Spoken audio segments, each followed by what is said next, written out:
বন্ধুরা, আজকে আমার রেসিপি র ম্যাঙ্গো রাইস। কাঁচা আম গ্রেট করে এই রাইসটা তৈরি করেছি বলে এটা র ম্যাঙ্গো রাইস। প্রথমে বাসমতি চাল পরিমাণ মতো জল দিয়ে একটু নুন দিয়েছিলাম, গ্যাসে আমি তৈরি করে নিলাম। তারপর একটা স্ট্রেনারে রাখলাম। তারপর রিফাইন অয়েলে চিনে বাদাম ভেজে নিলাম।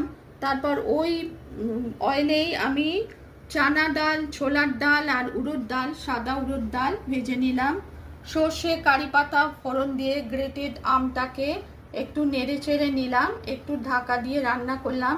তারপর যে ভাতটা আমি সেদ্ধ করে রেখেছিলাম সেই আমের সঙ্গে সর্ষে কারি পাতা, আম, বাদাম এইগুলোর সঙ্গে ওই ভাতটাকে নেড়ে চেড়ে নুন, হলুদ, কাঁচা লঙ্কা দিয়ে নেড়ে চেড়ে একটু ঢাকা দিয়ে রান্না করলাম।